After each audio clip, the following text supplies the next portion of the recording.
Welcome back to Smooth Gaming, where my games are really smooth. So smooth you'll never see it coming. Yeah. Hocus Pocus. That's the way of all magical trinkets and doodads. Oh, I didn't forget anything. The audio's just gonna sound a little bit weird in comparison. Like, I don't know why the intro is quieter than the game, but it's okay. You could probably play this game without really needing sound. Actually, yeah. Might not need it, like, I guess you need it to remind yourself that enemies are appearing up. That's the only sound you really need. This is the castle of many dreams. Whenever I see a have more than one shot in the screen power, I take it immediately. I think you'd have a max of 4, but I usually only see, like, which it just means there'd be upwards of 3. I usually only see, like, 1 or 2, though. Oh, it's these dragonflies back from the last part of episode 1, where they drop eggs on you. Kind of annoying, not going to lie. They shot myself with an egg. This is the egg of my life. There we go. The wall has been opened. Okay, now we have this weird centaur thing. Now we have this double-headed hydra thing. Almost like a cobra, but I took out the middle head. You don't need the middle head. What were you thinking? It's like that meme of the 3-headed dragon, where there's like 2 like really vicious ones, and there's one derpy-ass one. I've destroyed the derpy head. The derpy head is gone now. How will King Ghidorah ever recover from this? Probably never. I'll have to ask how Mecha King Ghidorah exists when it's just King Ghidorah in a different suit. It's not like with Mecha Godzilla, where it's actually, you know, not Godzilla. I don't know. Every Godzilla villain's like, yes, I am also partly Godzilla. It's kind of like with Sonic. Many of the better Sonic villains are like, yes, we are somehow also Sonic. Yeah, I'm told there's like 3 types of characters in Sonic games. One that... Oh, I guess a cheat went off. I'll just fire those. Oh. Well, oops. I still don't know how I did that. But yeah, there's 3 different kinds of Sonic characters. Ones that are trying to be like Sonic. Ones that are annoying. And ones that are overweight. Those are the 3 types. Except no substitutes. And no, that doesn't mean you can have a fat, stupid Sonic. There's like a ROM hack joke about that. Where you just eat onion rings and you die from overeating. It's like, oh no. Intentionally avoid the rings. Look around. Use the tools available to you, my young ward. Let the skulls teach you of the passageways. The skulls block the way. Skulls are not toys. And they're not part of a crystal skull kingdom.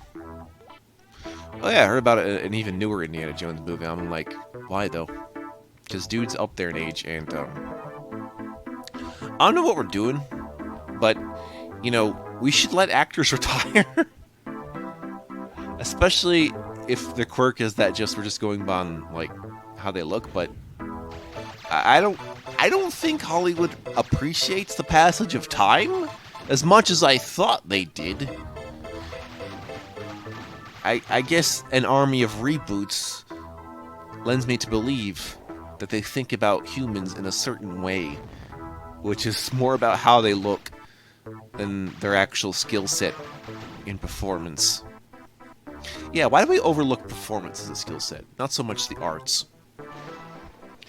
Is it because we think performance can be easily recreated? It's like, oh yeah, no, there's no person behind this.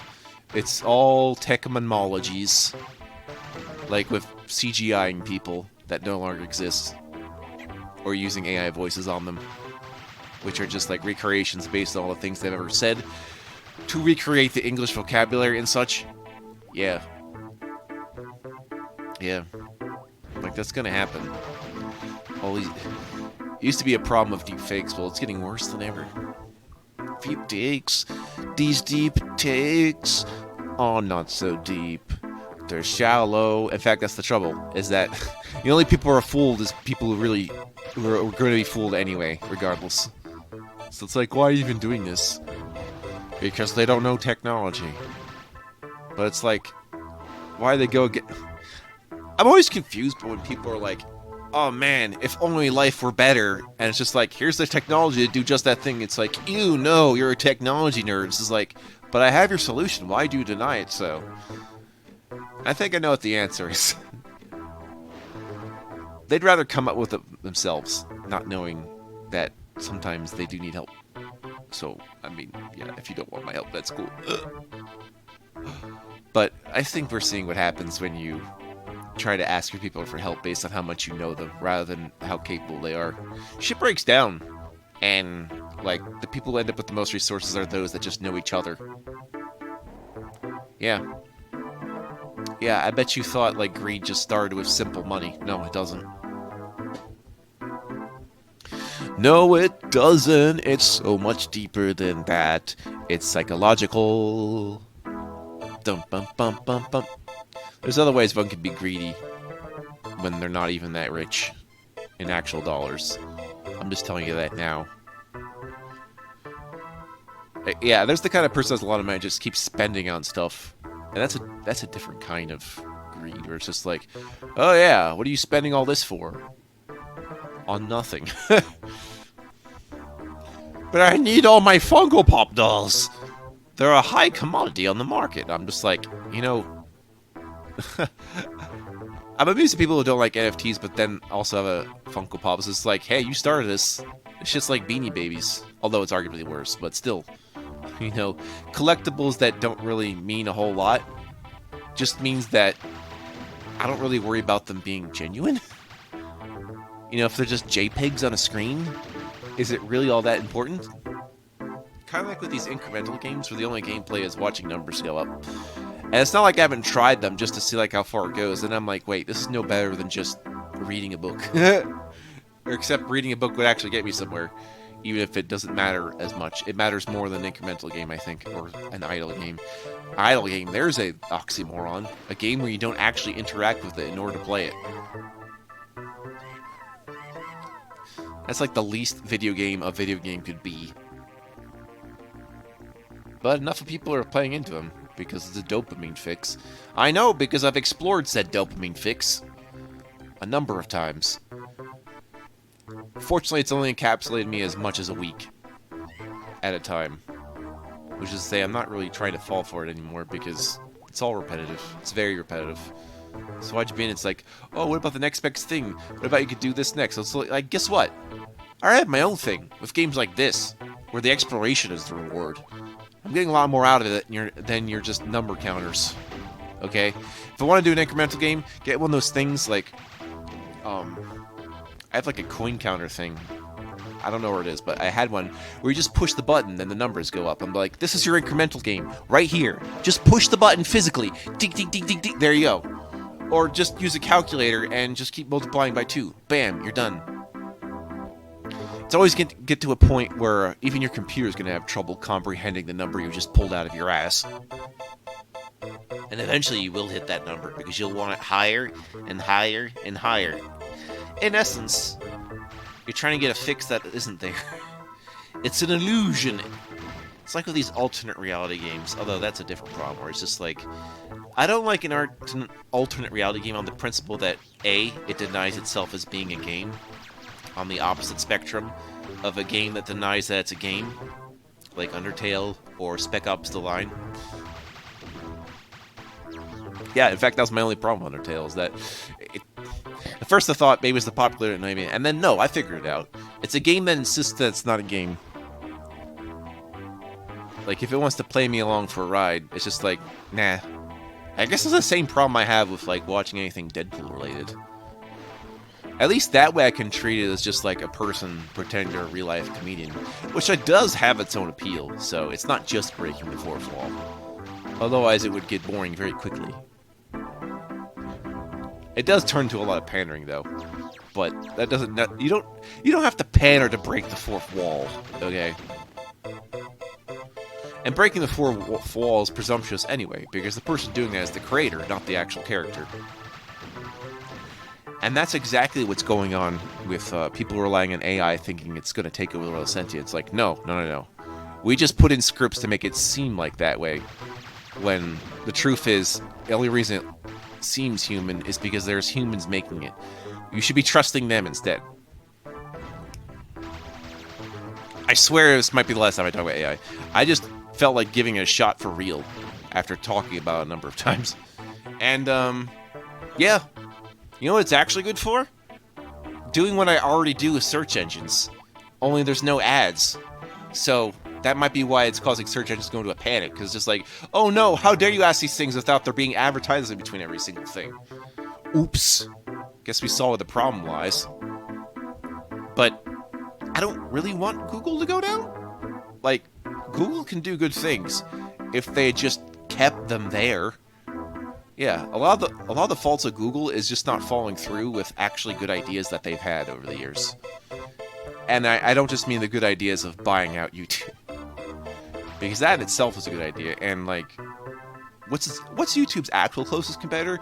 I would have told you that it was Daily Motion, but no, not really at all. That's not even a question of DMCA. I just want YouTube. YouTube, please store my videos, please. Just keep my videos, I swear. This is all I want to do. Is that so hard? Yeah. I know there's like an alternative, what they call PeerTube, which is like a sort of decentralized thing, but the thing is, without knowing where my content is, it may as well just be lost.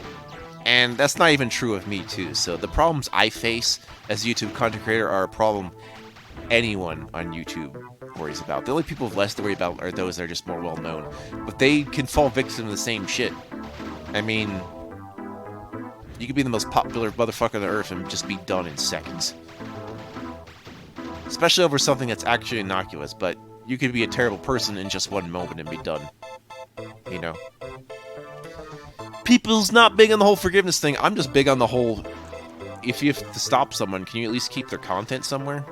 Even if it's in like the forbidden aisle. Don't be like a book burner. You're probably wondering what he means. It just means you're gonna have to use a jump potion to get up to the healing potions once. And you only get an opportunity to do it once. Otherwise there's no point to it. I'll demonstrate. Allow me. I shall make the jump to success. When I succeed with my potions in my pants. Holy crap, here comes the stuff. The gems are gemified. Just like my gymnasium. Maybe if I collect all the Chaos Emeralds. Yeah, protect the emeralds. Man, I only need 4 crystals this time. What's the lowest amount I've needed? Was it possibly 3? I know the most I've ever needed was 9. So that sounds right. Yahoo! Yahoo! Yahoo! He says in excitement. Yahoo! Come on. Well, I beat the clock on this one. Thank you so much. It'd be like getting a relic in Crash Bandicoot or some crap. It's like, there you go. Boom, here's a stamp saying you did it. Thanks. I'm just glad I'm not really as much an achievement hunter as you might think. As it turns out, my problem with achievement hunting is not the achievements. It is in those who make them. So, you know, have standards. Kill everyone you meet. Get yourself a lightning bolt on the fridge.